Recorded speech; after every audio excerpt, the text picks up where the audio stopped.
G'day guys, welcome back. Sorry for being away for a little bit. Obviously been moving into the new place and getting everything sorted. It's been a hectic few weeks. Had to set up the gym as well. Obviously took priority on basically just moving in, and most of you know what the hassles of that.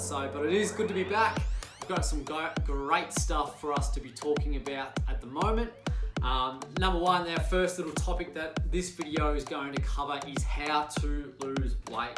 The age-old question, something so simple yet also can be very complicated. So please, I hope you're looking forward to joining me on this little adventure and how I'm going to talk about how you can lose weight easily and my favorite tips and tricks to do so.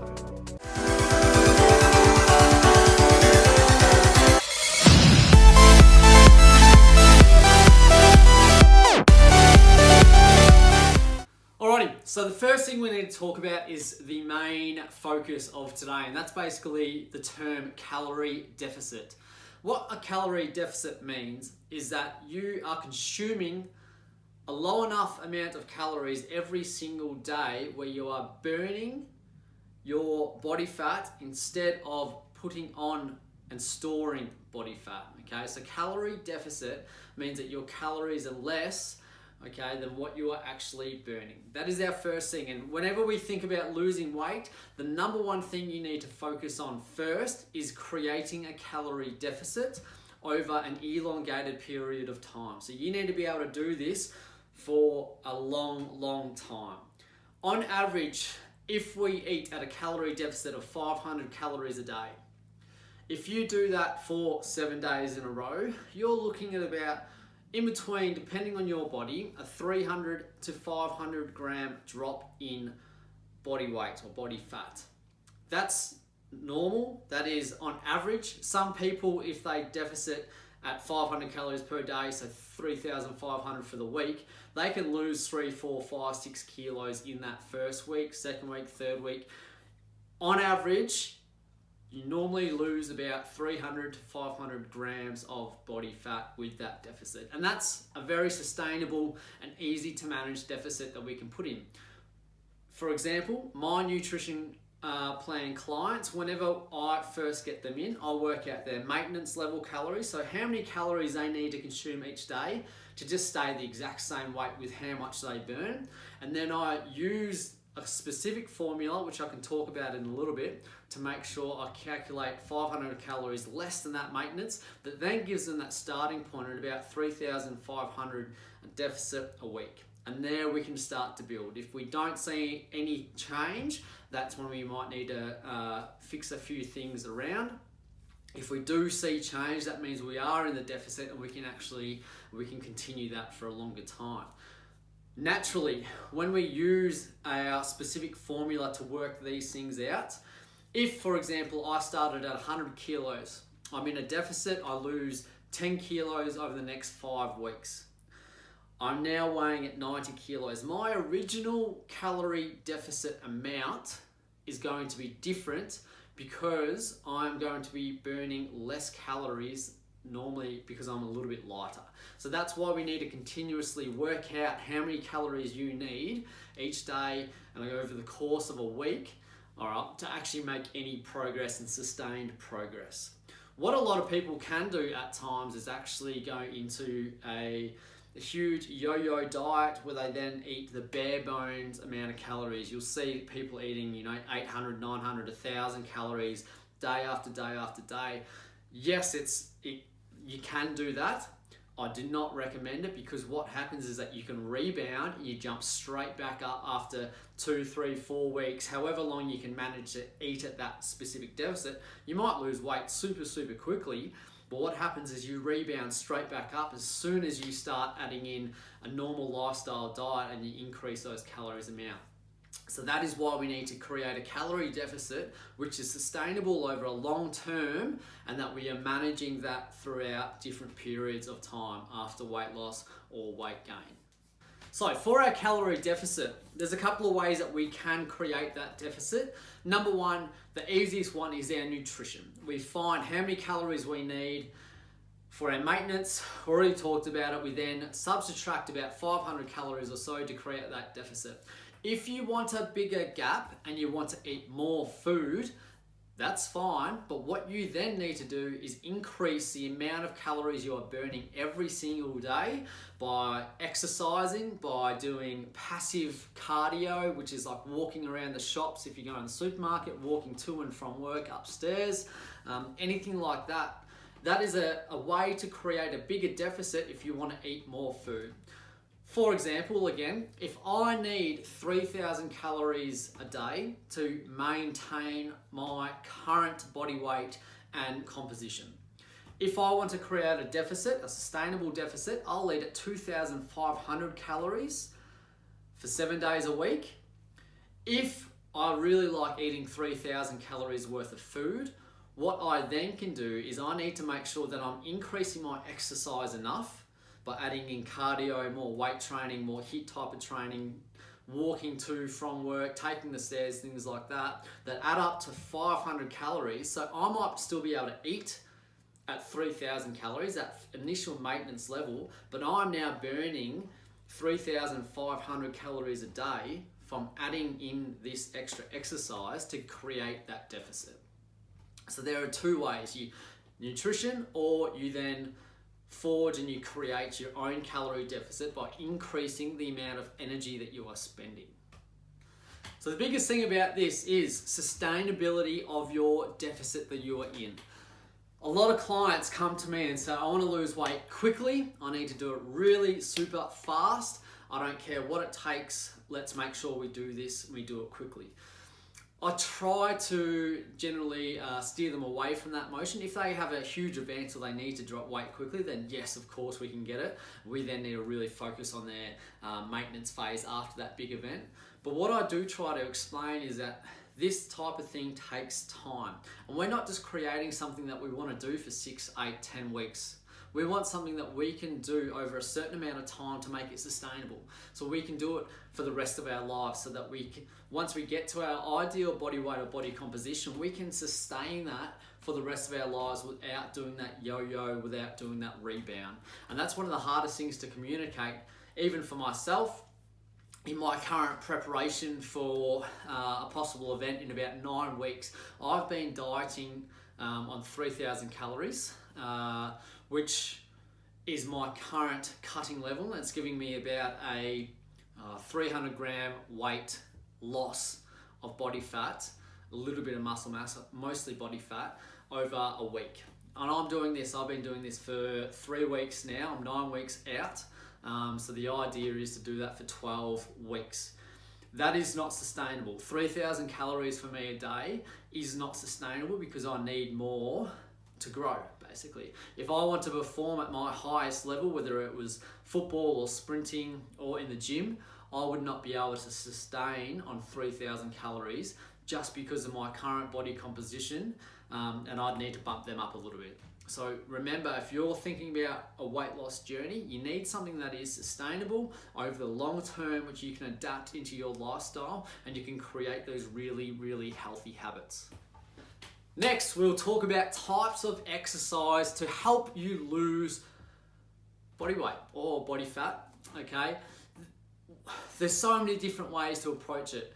We have steady state cardio, which is you're walking, you're jogging, and you're doing the same kind of movement continuously. Your heart rate's fluctuating, and it doesn't fluctuate, it just stays that kind of same. You're still working to get a sweat up and a little bit out of breath, but you're not increasing or decreasing that heart rate too much. The next one is you can be doing your interval type of stuff, where you work hard for a period of time, a short period of time, where your heart rate skyrockets, and then you want to bring that down as much as possible with a rest period.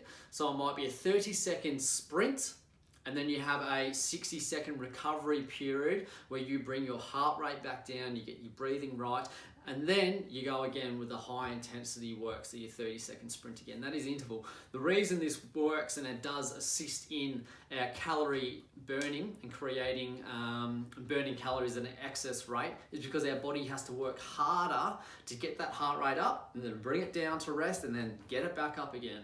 And that's, if you do that repetitively over a certain amount of time, you will increase the calories that you are burning for that exercise. The next one is high intensity interval training. All our F45s, our CrossFits, any group fitness type of work, it does work in this aspect where you work hard. It might be a resistance training. Thanks, Siri. It might be a resistance training where you're using bodyweight squats, barbell squats, dumbbell squats, anything like that. You're doing a certain amount of reps, or you're working for a certain amount of time. You have that rest period again. You rest, you get that heart rate down, and then you work hard again. Because it's a resistance training in high intensity interval training, because you're using a resistance with weights, your muscles are going to be working harder than what you are going to be doing without those weights. And there we see the increased calorie burn. Our next one is just normal resistance training. So our bodybuilding style training, our strengthening style training, where you know how much you need to lift. You have a set, how many sets you need to use, you have how many reps you want to use and what weight you want to use, and you have, you know, your 60-second rest in between, your 2-minute rest, your 3-minute rest, depending on what you're actually training in the gym for that resistance training. Again, does help you burn calories. A very efficient way of burning calories. Not as efficient as our high intensity interval training, but still a very efficient way to go about it. And then obviously we have our passive work as well, where we're just our steps that we do. If we're mowing the lawns, that's contributing to our passive exercise, and how much we're actually contributing to that. It just boosts our calories that we're burning throughout the day, basically. So there are a few of the main ones. If you want to burn weight the most effective way, you need to be combining those kind of styles to make sure that you are resting and you're giving your body the opportunity to repair, but at the same time as well, you want to be pushing your body to make sure it's getting the most out of it. So a combination, I usually suggest a combination of all of those types of exercise in a whole training plan is the way to go. Too much of one thing, it's not necessarily a bad thing, but you're just not accessing everything that you could be by including the whole range of different exercises.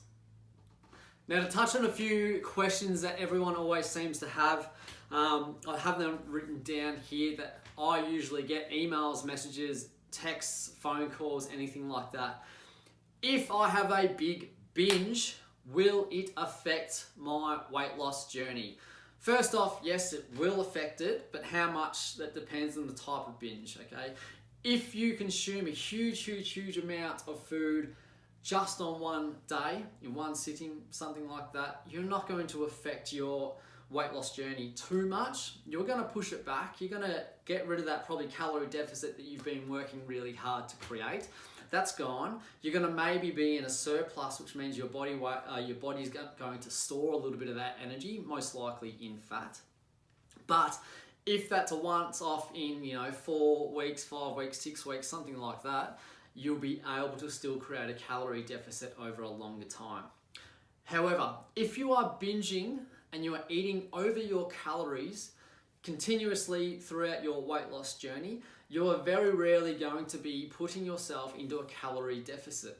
And the studies show that the calorie deficit isn't just a day. So if I eat really good under my calorie deficit for 5 days in a row, on that 6th day, if I eat an extra 4,000 calories on that certain meal, so I might have 3 large pizzas or something like that, outrageous for a dinner, those extra calories that I've consumed on that day are going to fill up my calorie deficit that I've created, but the next few days you should be able to burn it off. If, however, I'm doing that every 2 or 3 or 4 days, you are putting yourself into a calorie surplus across that 5 to 7 day gap.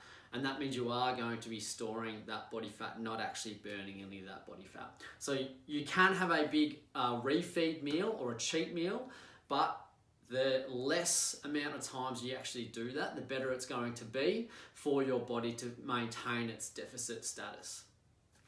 Next question we are going to have: what role does alcohol have in your weight loss journey? It's a tough question. There's so many different aspects of it. First thing is, alcohol even if you have clean alcohol, say vodka, a vodka shot has about 70 calories worth within it. And if you think vodka is really, really clean, it is, absolutely, but alcohol is actually really high in calories, and that's where it's coming from. If you have a mixer, so if you have that vodka with, say, some lemonade, you're then adding the calories from the original vodka, so 70 calories, plus however many calories you have in that lemonade. So your one drink could then be worth about 300 calories. If you have 5 of them over the course of a night, 5 drinks, most of us probably, us adults, have a few more than that. If you only have 5 drinks, there's 1,500 calories right there and then. What alcohol also does is it makes us make bad choices, not only in relation to food, but just life as well. But it also means that we are going to, after those 5 drinks, you might be feeling peckish. You're like, oh, I've been eating so well, I'm just gonna treat myself. As soon as you start, you think, oh, it'll be fine, a little bit tipsy, I'll just have some snacks. You will just keep going, okay? And then you're adding, say if you have a couple of handfuls worth of chips, on top of your drinks already 1,500 calories, you're then adding 1,000 calories onto that with the chips that you're eating, and you're just, again, just chipping away at that deficit that you've worked really hard to create. In terms of calorie burning, your body works harder. It's hard to communicate this. Your body works harder to burn off the alcohol calories than it does normally. So you're actually going to be burning more calories when you have alcohol within your system. However, when you have alcohol in your system, you stop burning any other energy source for those calories, and your body only wants to burn that alcohol off. So that's where, yes, you might burn more calories with the alcohol inside, but you're not burning anything else like our stored body fat at the same time. And that's where all these different recent studies are actually showing some differences, is that they are showing that you burn more calories with the alcohol, which is a good thing, but it means you're not burning calories elsewhere on your body. And that's what the idea of a calorie deficit is, to really burn those body fat, all right, that stored body fat as much as possible. Next part about alcohol is that it affects your metabolism. It can affect your metabolism for an elongated period of time. So that means the next 2 or 3 days, you might not necessarily be burning the amount of calories that you normally burn each day. You're going to be burning a little bit less just from having that. It makes the body a little bit sluggish. It is a depressant. That means it destroys basically the productivity of the entire body, including the mind. And that includes the burning of calories as well. So it's really important to know that alcohol, yep, you need to be able to socialize. It's a hugely important thing, especially after this lockdown period. You need to be able to socialize with your friends. The idea is, if you're on a weight loss journey, you limit the amount of alcohol you have. You try to keep it as clean as possible, having your straight stuff with low calorie mixes. So a vodka with soda water and lime, fresh lime, is the way to go, instead of having your pre-mixed cans, UDLs, your Bundies, your beers and things like that, which are actually high calorie. You limit how much you have, you keep it clean, and then you make sure that you don't consume anything that you probably wouldn't normally consume. You try to resist the platter of food that's in front of you if that's not on your menu plan, and if you have not made the changes necessary for that menu plan. And that's just a couple of little things when you're thinking about alcohol and your weight loss journey. Guys, I could talk about this honestly forever, and the length of this video does demonstrate that, and I have missed heaps of things which I'll cover in future videos. If there's anything that you want me to cover specifically, please let me know down in the comments. You know what to do as well. Thumbs up, hit that big red subscribe button. It does help me out a lot. If you have any questions, please email me. Don't forget to check out linktogether.com.au. The new apparel is in as well. Get yourself, it goes straight to your door. You can just order off that. Anything else, please let me know. More than happy to help. Please share this as well on Facebook and your social media. Let's get this assistance out there. And let's create it basically just a healthier community around us, and also be focusing on creating a healthier version of you and the best version of you possible. So again, thank you very much. Stay healthy out there, and I will see you next time.